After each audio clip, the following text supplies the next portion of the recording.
आरोपी अशोक खरात याला 18 एप्रिलपर्यंत आता पोलीस कोठडी देण्यात आलेली आहे। 5 दिवस पोलीस कोठडी ही मिळालेली आहे।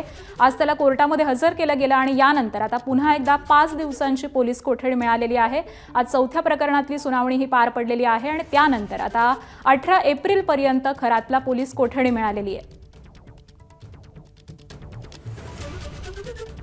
अशोक खरातवरती अनेक वेगवेगळ्या प्रकारचे गुन्हे हे दाखल आहेत आणि याच संदर्भामध्ये आजची ही सुनावणी पार पडलेली आहे आणि 18 एप्रिलपर्यंत म्हणजेच 5 दिवसांची पोलीस कोठडी ही वाढवून मिळालेली आहे। आणि याच संदर्भामध्ये अपडेट जाणून घेऊयात। आमचे प्रतिनिधी मुकुल कुलकर्णी सध्या आपल्या सोबत आहेत। मुकुल, सुनावणीमध्ये नेमकं काय झालंय? 5 दिवस पोलीस कोठडी मिळाली आहे खरातल्या। अशोक खरातच्या विरोधात जो चौथा गुन्हा दाखल झालेला होता, महिला अत्याचारासंदर्भातलाच हा गुन्हा आहे।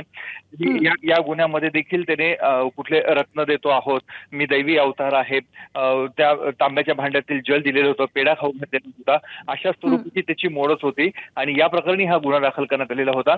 त्या गुन्ह्यामध्ये त्याला आज हजर केला असता न्यायालयाने पुन्हा एकदा 5 पोलीस कोठडी त्याला सुनावलेली आहे। त्यांनी कुठलं जल दिलेलं होतं, त्याच्यामध्ये गुंगीचं कुठलं औषध टाकलेलं होतं, याचा तपास आम्हाला घ्यायचा आहे, त्यासाठी 5 दिवसाची पोलीस कोठडी द्यावी अशी विनंती कोर्टाला सरकारी पक्षाने केली। त्याला आरोपीच्या वकिलांनी आक्षेप घेतला होता। पहिल्या 3 गुन्ह्यांमध्ये देखील सरकारी पक्षाकडनं हीच बाजू सांगितली जाते। एसआयटीच्या माध्यमातून तपास आहे, त्यामुळे याआधीच या संपूर्ण गोष्टींचा उलगडा झाला असेल, त्यामुळे आता पुन्हा एकदा 5 दिवसांच्या किंवा इतर कोठडीची गरज नसल्याचा दावा आरोपीच्या वकिलांनी केला होता। मात्र न्यायाधीशांनी सरकारी वकिलांनी जी बाजू मांडली होती ती बाजू ग्राह्य धरत 5 दिवसाची पोलीस कोठडी दिलेली आहे। आता पुढील 5 दिवसामध्ये नेमके काय काय तपास केला जातो हे बघणं महत्त्वाचं आहे।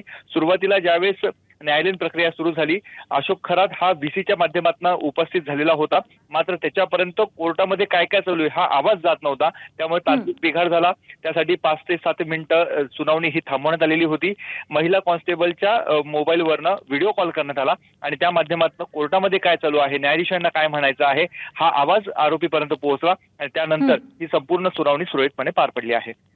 ठीक आहे, धन्यवाद मुकुल या सगळ्या सविस्तर माहितीसाठी। एबीपी माझा, उघडा डोळे बघा नीट।